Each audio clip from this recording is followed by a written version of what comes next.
Hello మామ welcome to movies బండి. ఈరోజు మనం రివ్యూ చేయబోయే మూవీ వచ్చేసి send help. Send help plot ఏంటంటే, ఈ మూవీ అయితే నాకు చాలా బాగా నచ్చింది మామ. ఎందుకంటే డైరెక్టర్ ఈ మూవీలో క్యారెక్టరైజేషన్ చాలా బాగా రాసుకున్నారు ఈ మూవీలో. ఇంకా మూవీ విషయానికి వస్తే, ఈ మూవీ ప్లాట్ ఏంటంటే, లిండా అనే ఒక అమ్మాయి ఒక కంపెనీలో చాలా ఏళ్ళుగా పనిచేస్తూ ఉంటుంది. కానీ తనకి దొరకాల్సిన రికగ్నైజేషన్ దొరకదు. వాళ్ళ బాస్ తన బదులు చాలామందిని ఎంప్లాయీస్ని ప్రమోట్ చేస్తూ ఉంటాడు. అలాంటి ఇద్దరు ఒక ఫ్లైట్ జర్నీ చేస్తుండగా ఆ ప్లేన్ క్రాష్ అవుతుంది ఒక ఐలాండ్లో. ఆ తర్వాత వాళ్ళిద్దరూ ఎలా సర్వ్ అయ్యారు, అట్ ద లాస్ట్ వాళ్ళిద్దరూ వాళ్ళ ఇంటికి వెళ్ళారా లేదా అనేది ఈ మూవీ.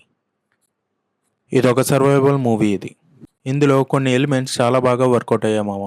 ఎస్పెషల్లీ మన ప్రొటాగనిస్ట్ వేటాడే సీన్ ఒకటి చాలా బాగా ఉంటుంది ఈ మూవీలో. అండ్ ఆ ఐలాండ్లో బాస్ అండ్ లిండాకి వచ్చే కాన్ఫ్లిక్ట్స్ ఏంటి, అట్ లాస్ట్ వాళ్ళు ఎలా సర్వైవ్ అయ్యారు అనేది ఈ మూవీ. ఇది మనకి ప్రెజెంట్ థియేటర్స్లో అవైలబుల్గా ఉంది. Go and check it. ఇలాంటి అప్డేట్స్ మరింత కావాలంటే subscribe to movies Bandi. Thank you for watching.